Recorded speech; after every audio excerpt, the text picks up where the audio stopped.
This is Ethan Chislett and Kaizer Chiefs have signed him. We're also going to talk about Okon. He's not coming to Kaizer Chiefs. We're also going to talk about Leho who's apparently being monitored by Kaizer Chiefs, and Sipombule is going to Orlando Pirates, and people are fuming.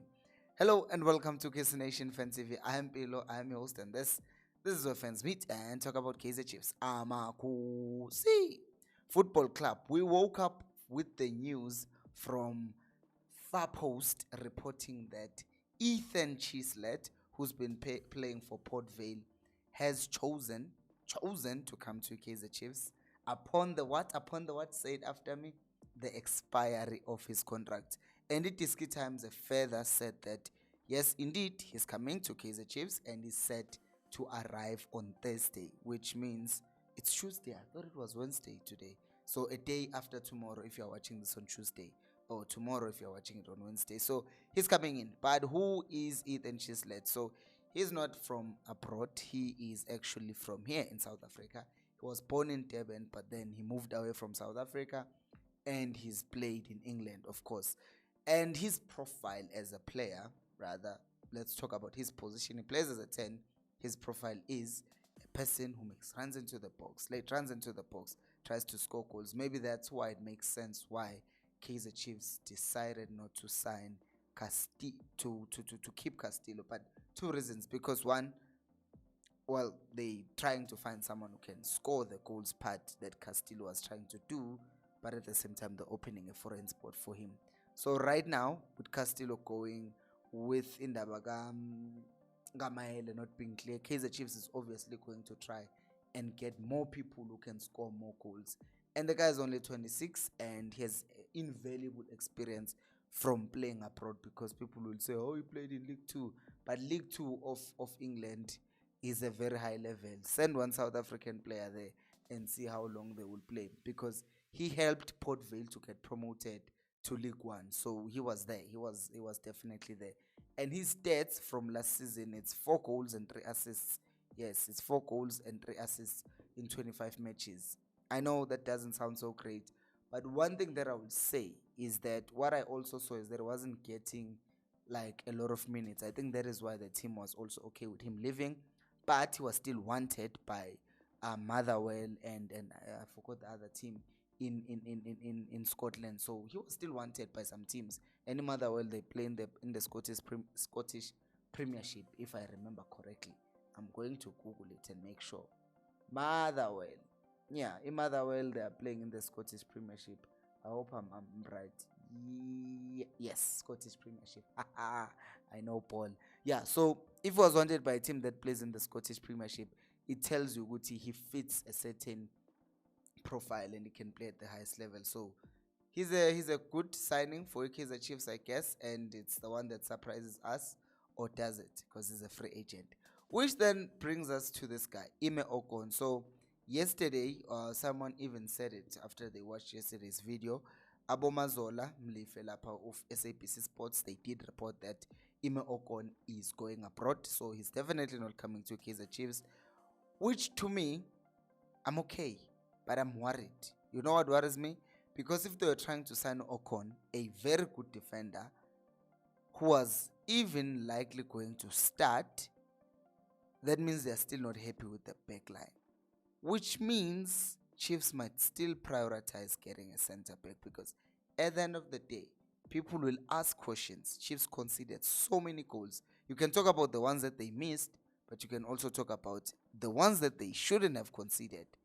And people will talk about the combination of Dudley and Miguel that never worked, because Miguel, good defender, Dudley, good defender. Together, they never gelled.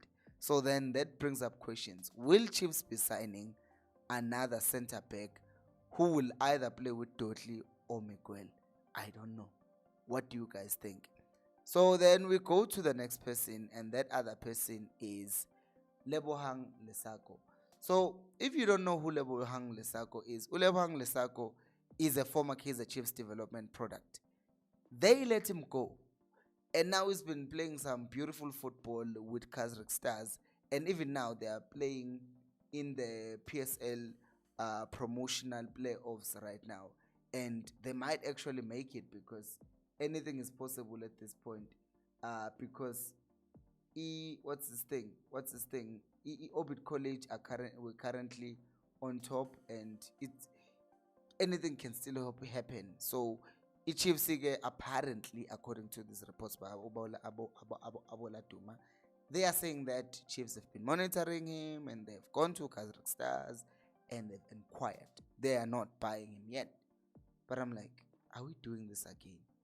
Because as much as we like Duma and we usually talk and give stick to La Duma, but guys, we know Chiefs, they do this all the time. They do this all the time. Yesterday, they released him to do some Tanzania. And he was the same person that Chiefs signed, developed, and they let him go to Abu Baroka. He went to Cape Town Spurs, Cape Town City, and then they wanted to sign him back. So this wouldn't surprise me if it was true, because that's just the nature of Kaizer Chiefs. It's football legacy. So now let's talk about the other thing, which is Sipho Mbule to Orlando Pirates. Now this has pissed people off.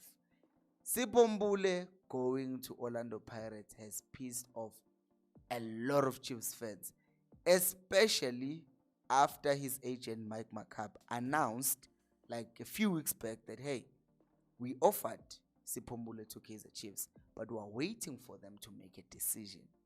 Now, a few weeks later, Pirates announced Sipho Mbule, and fans are now angry because not only did we not get Sipho Mbule, but people are now saying, yeah, Chiefs only signs players on Twitter and on Facebook and on YouTube, but they never actually sign players. But Chiefs never wanted to sign Sipho Mbule right now at this point, because if you are offered Mbule, you don't hesitate if you want him.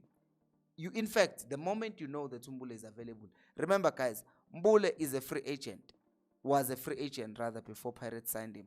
So when that happened, Chiefs are specialists when it comes to free agents. But the fact that they did not sign this specific free agent tells you that they were not sleeping on the job, because if it was a player that they had to pay money, a transfer fee for, then we would have said Chiefs did not want to go in there because they would have been competing to sign him. But since he was a player who was free, and they basically have signed all the free agents that came from Pirates this transfer window, why would they not sign a free agent from Sundowns if they wanted him? So I think this was on purpose. And I, for one, I'm going to tell you, I did not want Sipho Mbule to come to Kaizer Chiefs. And I'm happy that is not coming. Why? Because in the ill discipline, I did not want affecting the boys who are already there at Kaizer Chiefs. But what do you guys think? Do let me know down in the comment section below. Thank you so much for watching. And until next time, remember, equals Alpelumoy.